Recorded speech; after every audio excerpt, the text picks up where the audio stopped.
Hello everyone, आज इस video में हम पढ़ेंगे एनसीईआरटी क्लास 7th का chapter 2 role of the government in health. Students, इस चैप्टर में अभी तक हम लोगों ने हेल्थ के बारे में पढ़ा कि क्या हेल्थ है, व्हाट इज़ हेल्थ, कौन कौन से क्राइटेरिया जो है हेल्थ केयर इन इंडिया के बारे में हमने पढ़ा। फिर हमने इसमें आपका जो है स्टोरी ऑफ हकीम शेख पढ़ी।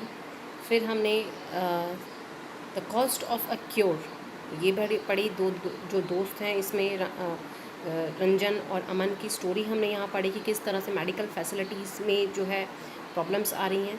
फिर उसके बाद में हमने public and private health care services में पब्लिक हेल्थ सर्विसेज को हमने इसमें अपने जो प्रीवियस वीडियोज़ हैं उसमें हमने डिस्कस किया।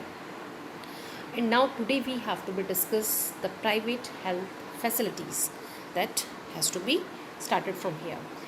There is a wide range of private health facilities that exist in our country. कि अगर हम अपने देश की बात करें तो यहाँ पे बहुत सारे निजी स्वास्थ्य सेवाएं जो हैं वो उपलब्ध हैं, उनकी सुविधाएं उपलब्ध हैं। A large number of doctors run their own private clinics. एक बड़ी संख्या में जो डॉक्टर्स हैं वो अपने प्राइवेट जो क्लिनिक्स हैं, अपने प्राइवेट जो हॉस्पिटल्स हैं उनको चला रहे हैं। इन द रूरल एरियाज़, ग्रामीण क्षेत्रों में one finds registered medical practitioners RMPs. Urban areas have a large number of doctors, many of them providing specialized services.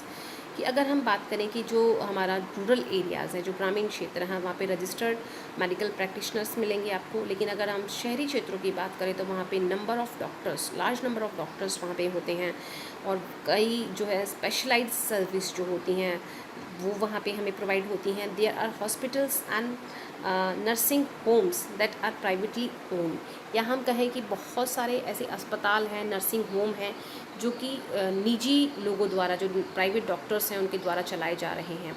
There are many laboratories, वहाँ पे कई सारी लेबोरेटरीज़ भी होती हैं जहाँ पे वो लोग जो है टेस्ट करते हैं। ऑफ़र स्पेशल फैसिलिटीज़ जैसे कि एक्सरे हैं, अल्ट्रासाउंड हैं, सोनोग्राफी वगैरह जो होती है वहाँ पे इजीली हैंडल हो जाती है। There are some also shops from where we buy medicines. वहाँ पे उन हॉस्पिटल्स के ही अंदर जो अगर हम बात करें तो कई सारे हमें इस तरह के जो हैं मेडिकल फैसिलिटीज़ के लिए वहाँ पे शॉप्स भी अवेलेबल होती हैं जहाँ से हम दवाइयाँ आराम से ले सकते हैं।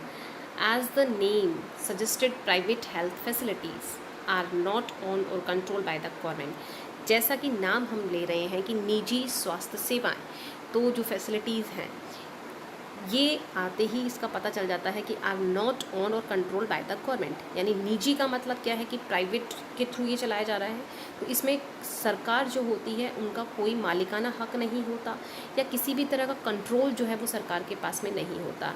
Unlike the public health services in private facilities, patients have to pay a lot of money for every service that they use. कि जो हम ये कहें कि सार्वजनिक जो हेल्थ स्वास्थ्य केंद्र हैं उनके मुकाबले अगर हम कंपेयर करें तो प्राइवेट फैसिलिटीज़ अगर कोई पेशेंट, कोई मरीज़ इस्तेमाल करता है, यानी निजी अस्पताल में अगर कोई पेशेंट जाता है तो वहाँ पे वो जिस भी तरह की सर्विसेज इस्तेमाल कर रहा है उसके लिए उसे एक बहुत बड़ी जो पैसा है वो उसे वहाँ पे देना पड़ता है। Today the presence of private facility can be seen all around. आज हम चारों तरफ अपने जो है प्राइवेट फैसिलिटीज़, जो निजी फैसिलिटीज़ हैं, सुविधाएं हैं, वो देखते हैं। In fact now there are large companies that run hospital, यहाँ तक कि हम कहें कि बड़ी बड़ी जो कंपनियाँ हैं वो भी हॉस्पिटल्स चला रही हैं। And some are engage in manufacturing and selling medicines, और कुछ कंपनियाँ बड़ी बड़ी ऐसी हैं जो कि दवाइयाँ बना रही हैं और उनको मार्केट में बेच रही हैं। Medical shops are found in every corner of the country. हमारे देश के हर एक कोने में हमें मेडिकल जो दवाइयों की दुकानें हैं वो देखने के लिए मिल जाएंगी। हेल्थ केयर एंड इक्वालिटी, स्वास्थ्य सेवाएं और समानता। Is adequate health care available to all.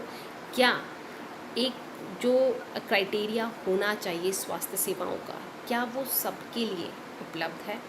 In India, Bharat में, we face a situation where private services are increased but public services are not.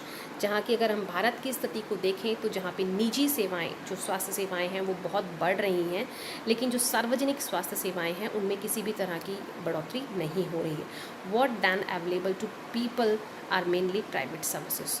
तो क्या होगा, what is then available to people, क्या लोगों के पास उपलब्ध होगा? आर मेनली प्राइवेट सर्विसेज, कि जो प्राइवेट सर्विसेज हैं सिर्फ वही, these are concentrated in urban areas. और ये भी अगर हम बात करें तो शहरी क्षेत्रों में ज़्यादा हैं। The cost of these services is rather high, इन सेवाओं की कीमत बहुत ऊंची है। मेडिसिन्स आर एक्सपेंसिव, दवाइयाँ बहुत महंगी होती हैं। People can not afford them और have to borrow money when there is an illness in the family, कि अगर परिवार में कोई बीमार हो जाता है तो चाहे वो फैमिली जो है उस हॉस्पिटल का खर्चा अफोर्ड करने में समर्थ नहीं है, लेकिन फिर उसके लिए वो क्या करते हैं कि पैसे उधार लेते हैं और अपना इलाज इस तरह के जो निजी हॉस्पिटल्स हैं उनमें वो करवाते हैं। Some private services encourage in practice to earn money, कुछ इस तरह की जो निजी सेवाएं हैं उनका सिर्फ और सिर्फ जो मेन एम है वो पैसा कमाना है।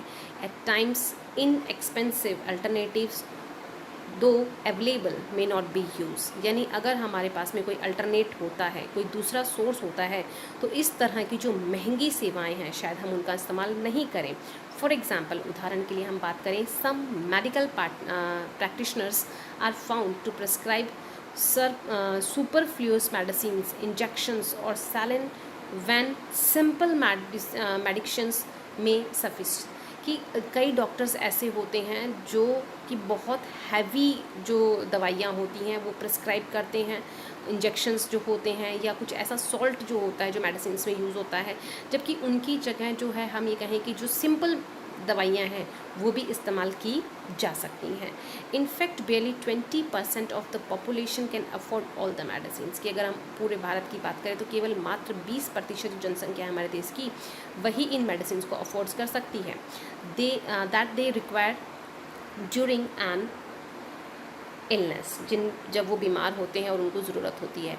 Hence even for those whom one might not think as being poor, medical expenses cause hardship, यानी एक गरीब व्यक्ति के लिए बीमारी के समय जो खर्चा होता है उसको उठाना बहुत मुश्किल हो जाता है। It was reported in a study that 40% of people who are admitted to the hospital for some illness or injury have borrow money or sell some of their possessions to pay for the expenses, कि अगर हम देखें तो हमारे जो देश के आंकड़े हैं तो उसमें 40% जनसंख्या ऐसी है कि अगर वो कभी हॉस्पिटल में एडमिट होते हैं, चाहे वो किसी बीमारी को लेकर हो या किसी इंजरी को लेकर हो, किसी चोट को लेकर हो, तो उन्हें या तो अपना कुछ ना कुछ बेचना पड़ता है या उन्हें पैसे उधार लेने पड़ते हैं हॉस्पिटल के खर्चों को उठाने के लिए।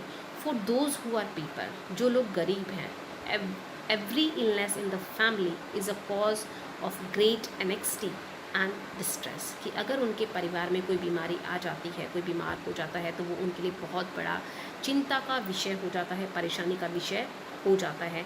What is worse is that the situations tends to happen again and again, और ये परिस्थिति एक नहीं है, हम ये कहें कि ये परिस्थिति दिन प्रतिदिन और बदतर होती जा रही है, वर्स होती जा रही है। Those who are people, जो लोग गरीब हैं, are in the first place under nourished, पहली बात तो वो लोग अंडर नरिश्ड होते हैं, यानी उन्हें न्यूट्रिशन नहीं मिलता है, फूड जो है उन्हें प्रॉपर नहीं मिलता है। These families are not eating as much as they should, यानी जितना खाना उन्हें चाहिए, जितना न्यूट्रिशन उन्हें चाहिए वो उनको नहीं मिलता है। They are not provide basic necessity like drinking water, यानी हम कहें कि रोज़मर्रा की जो ज़रूरत की चीज़ें हैं वो भी उन्हें मुहैया नहीं होती हैं, जैसे साफ़ पीने का पानी है, एडिक्वेट हाउसिंग है, अच्छा घर है, क्लीन सराउंडिंग्स है, आसपास का वातावरण साफ़ होना चाहिए, etcetera, and therefore are more likely to fall ill. तो संभव है कि वो लोग जब इस तरह की सराउंडिंग्स में रह रहे हैं तो वो क्या होंगे, बीमार होंगे। द एक्सपेंस ऑन इलनेस, और बीमारी का जो खर्चा है, make their situation even worse, वो तो उनकी स्थिति को और भी दयनीय बना देता है। Sometimes it is not only the lack of money that prevents people from getting proper medical treatment, कि कई बार हम देखें तो सिर्फ पैसे की कमी जो है वो लोगों को प्रॉपर मेडिकल ट्रीटमेंट लेने के लिए क्या कर देती है, रोक देती है। वुमेन फॉर एग्जाम्पल्स, महिलाओं की अगर हम बात करें, are not taken to a doctor in a prompt manner, अगर महिला कोई घर में बीमार है तो वो जल्दी से डॉक्टर के पास नहीं जाएगी। Women's health concerns are considered to be less important than the health of man in the family. अगर हम परिवार की बात करें, ऐसे गरीब परिवारों की अगर हम बात करें, तो वहाँ पे महिला की बीमारी को इतना सीरियसली नहीं लिया जाता है, उसको इतना कंसर्न नहीं किया जाता है जितना कि अगर परिवार में कोई मर्द अगर बीमार हो जाता है, कोई पुरुष अगर बीमार हो जाता है, तो उसको इम्पोर्टेंस दी जाती है। मैनी टेरिबल एरियाज़, कई जो जनजातीय क्षेत्र हैं, हैव फ्यू हेल्थ सेंटर्स, वहाँ पे कई स्वास्थ्य केंद्र हैं, and they do not run properly, लेकिन उनका संचालन जो है वो ढंग से नहीं होता। Even private health services are not available, और ऐसे क्षेत्रों में जो है प्राइवेट जो निजी स्वास्थ्य सेवाएं हैं वो वहाँ पे अवेलेबल नहीं है। वॉट कैन बी डन, अब क्या किया जाए? There is a little doubt that the health situation of most people in our country is not good, कि हम देखें इसमें कोई शक नहीं है कि हमारे देश की जो स्वास्थ्य की जो स्थिति है, जो हेल्थ सिचुएशन है हमारे देश की, वो कुछ ज़्यादा अच्छी नहीं है। It is the responsibility of the government, और ये सरकार की जिम्मेदारी है to provide quality of health care services to all its citizen, कि जो भी क्वालिटी है, जो भी गुणवत्ता है स्वास्थ्य सेवाओं की, वो हर एक नागरिक को मिलनी चाहिए, specially the poor and the disadvantage, कि जो हम ये कहें कि जो जिनके पास सुविधाएं नहीं हैं या जो गरीब परिवार हैं, उन लोगों को स्पेशली ये सेवाएं मिलनी चाहिए। How ever health is a much dependent on the basic amenities, क्योंकि स्वास्थ्य जो है वो हमारी रोज़मर्रा की जो हमारी बेसिक जो आधारभूत ज़रूरतें हैं उनके अंदर आती है, and social condition of the people, और जो समाज के लोगों की जो सामाजिक स्थिति है, as it is one health care services. Hence, it is important to work on the both in order to improve the health situation of our people। तो ये बहुत ज़रूरी हो जाता है कि हम दोनों ही स्थितियों पे काम करें, कि एक तो हम अपने देश के लोगों का स्वास्थ्य जो है उसे सुधारें, and we can do and this can be done to look at the following example, और इसे हम कर सकते हैं जो एग्जाम्पल हमें नीचे दिया गया है उसके according.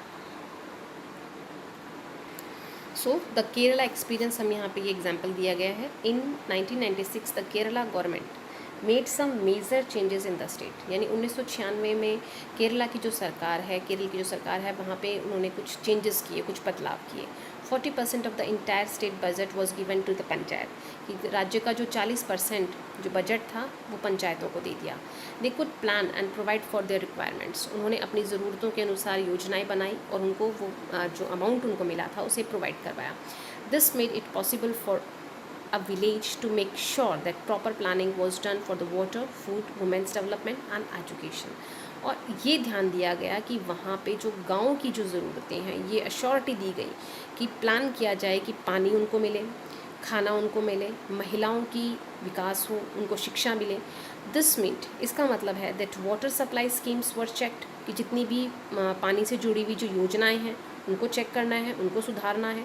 The working of schools and anganwadis were ensured and specific problems of the village were taken up, कि गाँव की जो समस्याएं थी, स्कूल्स की जो प्रॉब्लम्स हैं, आंगनबाड़ियों की जो प्रॉब्लम्स हैं, उनको स्पेसिफिक प्रॉब्लम्स की तरह देखा जाए, उनको महत्वपूर्ण समस्याओं की तरह से देखा जाए और हर एक गांव को सीरियसली लिया जाए। Health centres were also improved, स्वास्थ्य केंद्रों को सुधारा गया। All of this help to improve the situation, और इन सब से स्थिति जो है वो काफ़ी हद तक सुधरी। डिस्पाइट दीज एफर्ट्स, इन प्रयासों के साथ, however some problems such as shortage of medicine, कुछ और समस्याएं भी आती हैं, जैसे दवाइयों की कमी है, इनसफिशिएंट हॉस्पिटल बेड, की जो हॉस्पिटल्स होते हैं उनमें बेड्स नहीं होते हैं, नॉट इनफ डॉक्टर्स नहीं होते हैं, remain and these needed to be address. For more detail visit this, look at an example of another country, its approach to issue of the health. यहाँ पे एक अगर हमें इस स्टोरी के बारे में, जो केरला के बारे में दिया हुआ है, अगर इसे हमें और डिटेल में जानना है कि वहाँ पे और क्या क्या हुआ, तो यहाँ पे ये वेबसाइट इन्होंने दी हुई है, हम इस पे जाके पूरा डिटेल में हम उसको देख सकते हैं। इसी तरीके से एक दूसरे कंट्री का भी यहाँ पे इन्होंने एक एग्जाम्पल जो है हमें दिया है, the Costa Rican approach. The Costa Rica is considered to be one of the healthiest country in the Central America, मध्य अमेरिका के जो एक बहुत ही रिच, हम ये कहें कि हेल्थीएस्ट कंट्री जो है कोस्टा रिका है। The main reason for this can be found in the Costa Rican constitution several years ago. Costa Rica took a very important decision, उन्होंने बहुत ही महत्वपूर्ण निर्णय लिया, and decide not to have any army, कि कोई army ना हो। This help the Costa Rica government to spend the money that the army would have to use, कि जो आर्मी के लिए जो पैसा उन्होंने इस्तेमाल करना था वो उन्होंने किस पे यूज़ किया, हेल्थ पे किया, एजुकेशन पे किया, और जो बेसिक नीड्स थी लोगों की उन पे किया। The Costa Rica government believe, the Costa Rica जो सरकार थी उन्होंने इस पर विश्वास किया that a country has be healthy for its development, कि कोई भी देश जो है वो तब स्वस्थ होगा, तब हेल्दी होगा जब डेवलपमेंट होगा, and pays a lot of attention to the health of its people, जब ज़्यादा से ज़्यादा देश जो है वो अपने लोगों के स्वास्थ्य पे ध्यान देगा। The Costa Rican government provide basic services, जो आधारभूत जो सर्विसेज हैं, सेवाएं हैं, वो मुहैया करवाई। Amenities to all Costa Ricans, for example it provides safe drinking water, हम कहें कि ज़रूरत की चीज़ों में उन्होंने क्या क्या मुहैया करवाया, लोगों को पानी जो सुरक्षित साफ़ पानी था वो करवाया, सैनिटेशन जो है वो प्रोवाइड करवाया, न्यूट्रिशन उनको प्रोवाइड करवाया, हाउसिंग, लोगों को रहने की जगह दी गई। Health education is also considered very important, स्वास्थ्य शिक्षा जो है वो उसको भी बहुत अधिक महत्व दिया गया। एंड नॉलेज अबाउट हेल्थ, लोगों को जानकारी दी गई स्वास्थ्य के बारे में, is an essential part of the education at all levels, कि हर क्षेत्र पे, शिक्षा के हर क्षेत्र पे जो है स्वास्थ्य का ज्ञान लोगों को ज़रूर मिलना चाहिए, ताकि उनको ये पता चल सके कि why health is so important for us. तो स्टूडेंट्स, यहाँ पे आपका चैप्टर ख़त्म होता है। I hope that you all have to be understand the explanation of this chapter very well with all the examples we have to be explained here. Now thank you for watching my video. We have to be complete our video and this chapter here. Thank you.